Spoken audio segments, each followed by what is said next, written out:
Okay, Abby, if you were just to ask the person on the street, did Aristotle think the same way we did? Or maybe even go back further, did Hammurabi or did Pharaoh Tutmosis, did he actually, when they thought about things, did they think the same way we do? What do you think most people would say?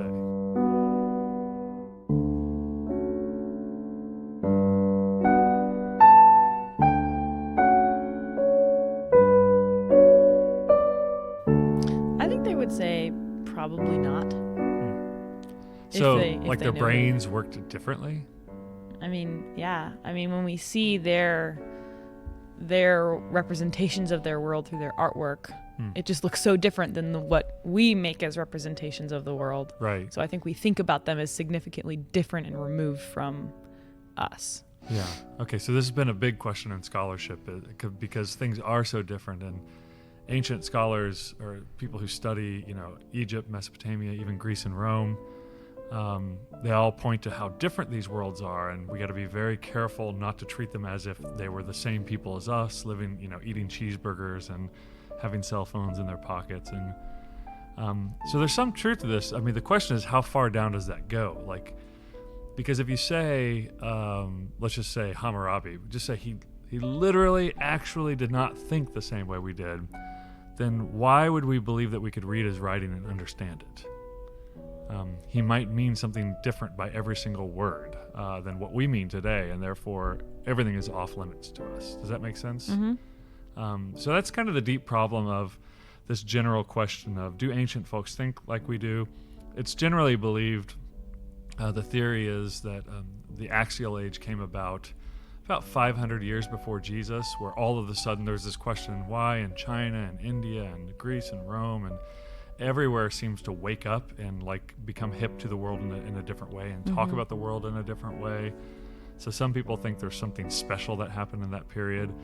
And then the question is, well, what was going on before that? What were people like before that?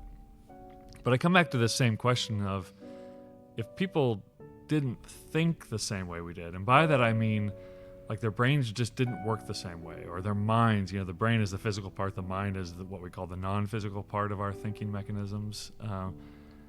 If their minds work differently, then there's this question of, can we understand anything they ever said? And I think most people want to say, yes, we can read them and understand something about their world. And most biblical scholars would say, yes, we can read this and understand something about their world, but we need to contextualize everything and make sure we understand. So that's been a big question, mostly in biblical scholarship, because people think it really matters that we understand what the biblical authors thought and meant by what they said. But it's not just been in biblical studies.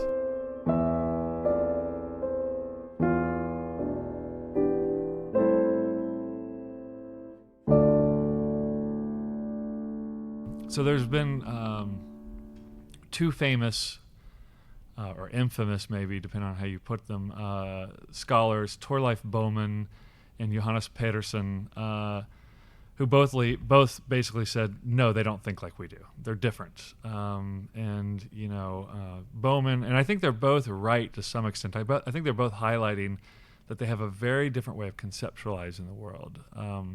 But that doesn't mean that we don't have access to the way they conceptualize the world. So Bowman very famously wrote, Hebrew, the ancient Hebrew mind couldn't think of an object and its action as separate from one another. So if you have somebody throws a rock, they can't separate out the rock as an object that could have been any rock. It's no, they threw that rock and that's it.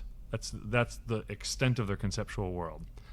So if you say well, is it throwing a rock that's a problem? If you're talking about a crime, could you throw something else? And they'd say, no, Joe threw that rock. That's the problem, right? They can't conceptualize outside of the particular action that happens. And Bowman would say it was the Greeks who came along and it could separate out the object from the verb, as it were, right? So there's something that makes a rock apart from any particular rock. There's rockiness, or there's this quality called rockness that when we talk about a rock or a pile of rocks, we all know what we're talking about apart from any particular pile we've seen. And so he kind of makes the argument that this is the Greek contribution, or this is the Greek turn of taking the object and separating it from the action. But the flip side of that is that the Hebrews can't do that. They physically, their brains cannot do that, right? And so you can imagine this caught a lot of heat in scholarship. And eventually there were some scholars who showed it was based on a bunch of assumptions that, so there were some assumptions like, if you don't see a word for something in a language, then they don't have a concept of that thing. And so that was kind of a controversial theory that lasted for quite a long time in scholarship, but eventually people, I think, came around to the idea that, no, you can actually understand something and have a thick concept of something and not necessarily have a good word for it. Mm-hmm. And we see this in lots of areas of our lives today where, we could talk about all kinds of weird circumstances. I think of Brazilian Portuguese because they have this great word, saudade, which is that feeling of tension and love and longing that you feel when you're separated from something that you're supposed to be with. So when two spouses are separated from each other, they're in different continents or in different cities or something, they would say to each other, I have saudade, I have this thing, right?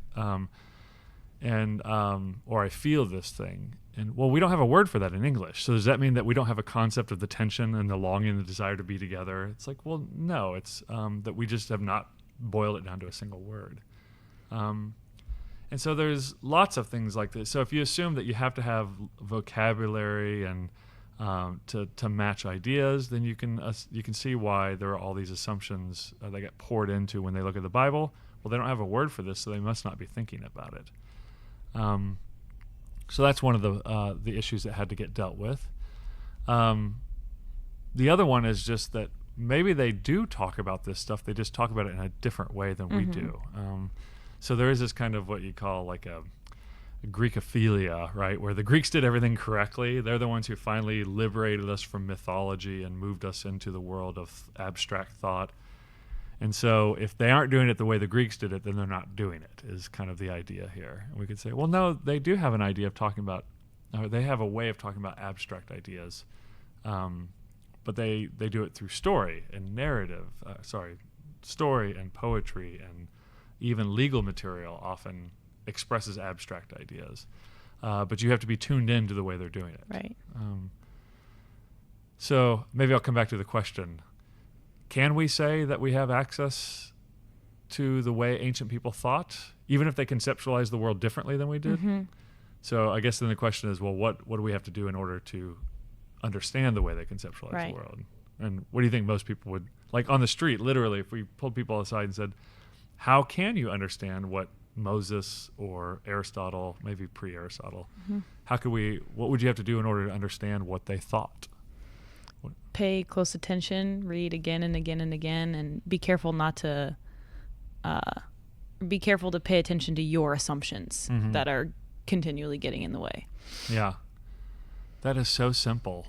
It really is. And it's actually like among spouses when you do marital counseling, it's like you're saying the exact same things. Can pay very close attention to what they're saying, how they're saying it, the context.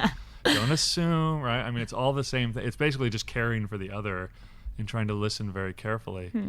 And I think it's fair to say there's a large chunk of European scholarship that dominated biblical studies.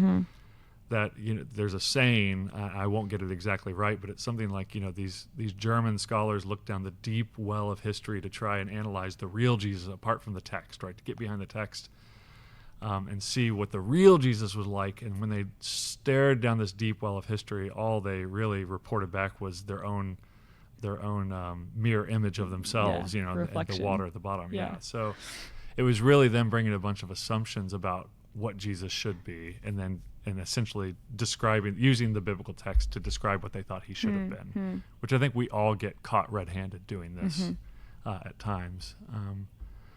So yeah, the trick is to listen, think, don't say, well, they don't talk about this topic like metaphysics, therefore they're not interested in it. Say, the question has to change. If Hebrews were at all interested in metaphysical issues, how would they talk about them, right? How would they describe them?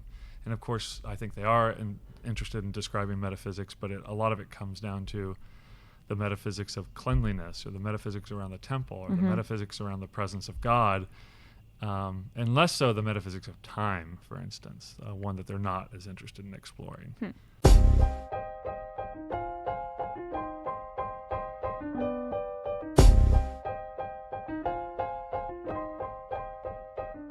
So when I've heard, when people are asking this question about whether or not ancient people think like we do, I've heard the analogy used to describe our mind versus the ancient mind as two rivers that are separate from one another and flowing in different directions, and they never cross.